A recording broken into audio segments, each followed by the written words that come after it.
Tonight, increased speed limits in an upgrade plan for the Goyder Highway.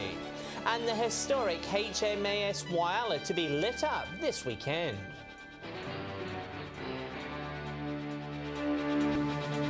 With the latest from around the region, your nightly news with John Hunt begins now. Good evening, thanks for your company this Monday evening. Commute times in the mid-north are set to shorten, with the state government increasing the speed limit of 8 country roads. The Goyder Highway at Crystal Brook will increase from 100 to 110 kilometres. Getting the Goyder Highway back to 110. It's an election promise that has been on the government's to-do list for more than a year. And now the Transport Minister says the wheels are in motion. We've been able to secure funding for up to $70 million. That's part of a broader $143 million package to improve road safety across our network. Thousands of the Mid-North's motorists got their initial street smarts at the Port Pirie's Road Safety Centre. Its president says he's pleased to see a boost in funding to improve the safety of regional roads. Road safety starts with everybody, not just the children. It starts with mum and dad. It starts with the upgrading of the roads, the controls of the speeds on the roads. The member for Frome saying he's pleased to see the government finally address the highway's speed. That road is a very, very good road. It just needs to have some shoulder sealing done on the sides. Mr Brock has been lobbying for the road to be fast-tracked back to 110 since the government made it an election promise. He says the announcement is a welcome sign for the region's commuters. My road, the road that I'm concerned about, is going to be the easiest out of all of the roads to put back there. With this year's roadside fatalities already at 71, Port Pirie's Road Safety Centre is urging drivers to be mindful of the consequences. We've all got our part to play, be it the child, the teenager or the mum and dad. Road safety is important. It's part of our lifestyle and we need to be aware of it. The government say they hope to see work begin next year, with a speed returning to 110 after completion. Dominic Beaton, 7 Spencer Gulf News. South Australian Police have launched a new road safety campaign targeting distracted drivers. Operation Fatal Distraction will run until the end of the week, primarily focusing on drivers using mobile phones while behind the wheel. The campaign comes with South Australia's road toll nearly double what it was this time last year.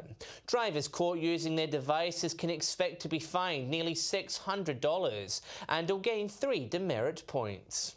Whyalla police are once again reminding the community to secure personal items after copper piping and kitchen cupboards were stolen from a Booth Street home last Thursday. Police say these types of items are commonly reported missing and security measures should be taken to reduce the risk. Investigations are continuing into the theft, with police asking anyone with information to contact Crime Stoppers on 1800 333 000. Port Lincoln is gearing up for Tunarama, with 6 hopefuls entering the race to become an event ambassador. The candidates gave their opening speeches at an official sashing session yesterday. A bit of glitz and glamour kickstarts the ambassador quest. 6 local hopefuls putting their best foot forward and giving their maiden speeches. Great bunch of ladies, and I'm sure they'll go far.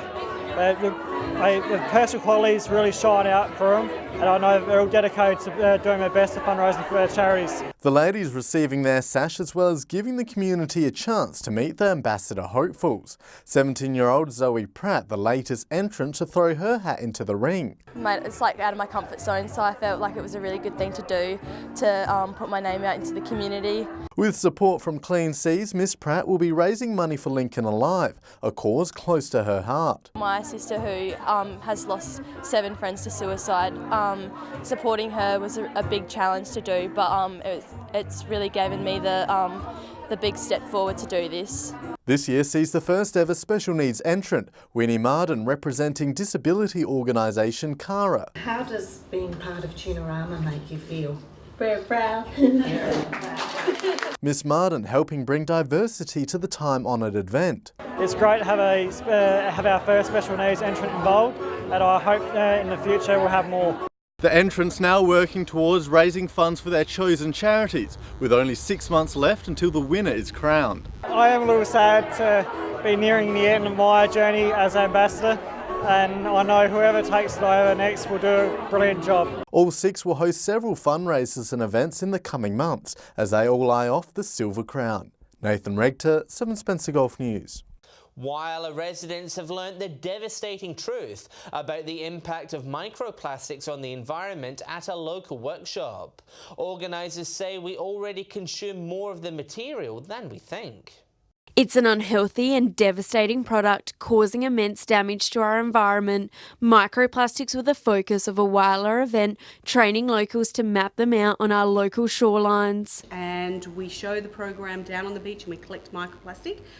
And then we'll sort it and identify it, whether it's primary microplastics like nurdles or small resin pellets, or if it's a breakup of another kind of plastic item. Locals learn about the long-term effects microplastic pollution has in the local community, not just for our marine life, but also on our health. Animals are consuming them. So we know that animals as small as our plankton in our water are consuming plastics, and through the food chain, ultimately we are. So Dr. Michelle Blewett says the statistics show humans are unknowingly consuming a large amount. the studies show now that we're consuming a credit card size of microplastic every single week. So that's a lot of microplastic. Experts say ensuring people are educated on the dangers of plastic will help to reduce the amount of pollution in our oceans. And there's already discussion underway to clean up our local coastlines and protect our unique ecosystem. And we're going to create a regional hub here where the community can come and be involved and looking at microplastics around these beautiful beaches that you have here. Shari Hams, 7 Spencer Golf News. Still to come, Port Pirie Council reveals draft plans for its drought assistance package, and the HMAS Whyalla to be lit up this Saturday.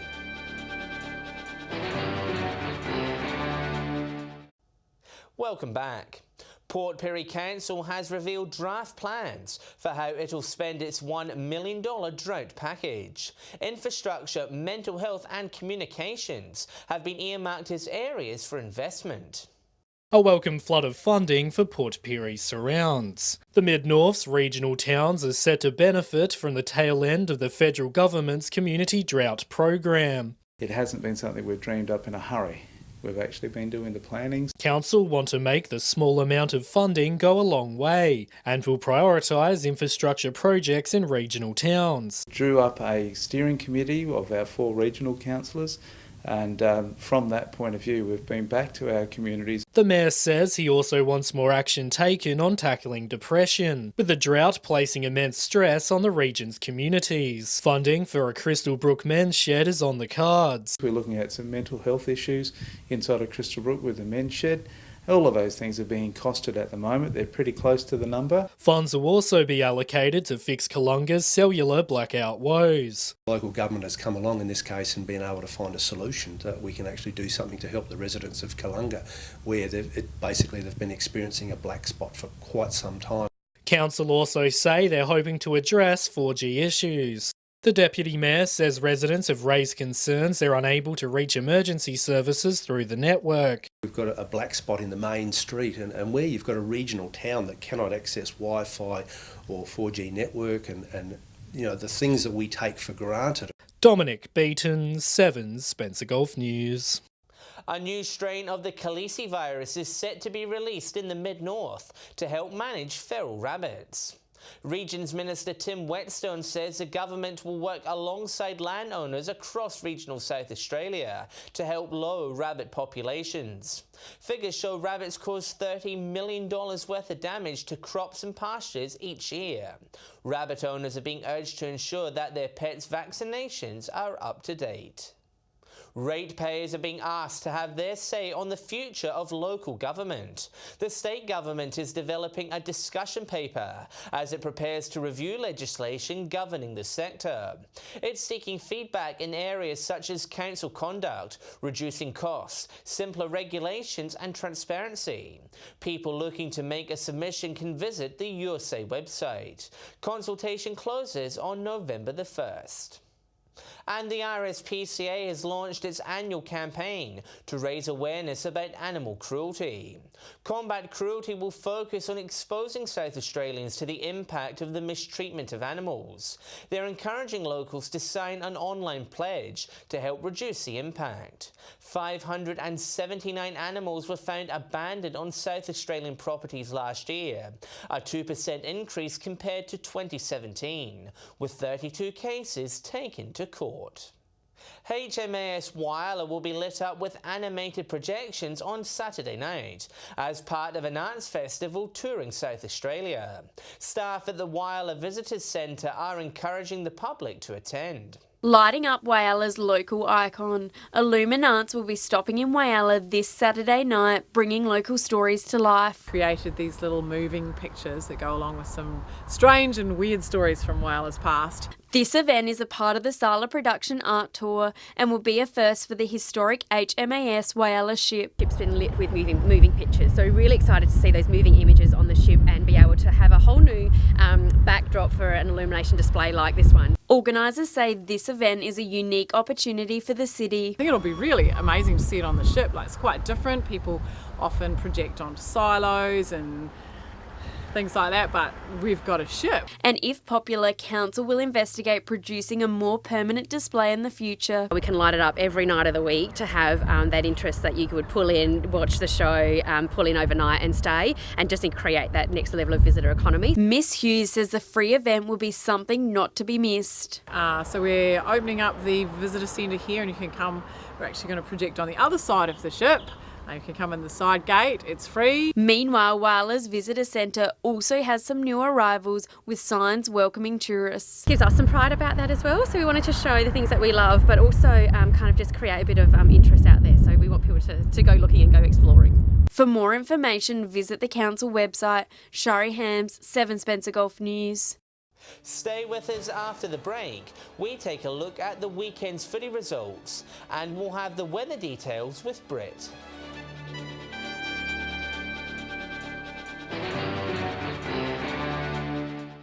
Hello again. With footy finals now just weeks away, the race towards them is heating up. In Port Lincoln, Tasman cemented their position at the top with a win over Marble Range. Nathan Regter has the weekend wrap.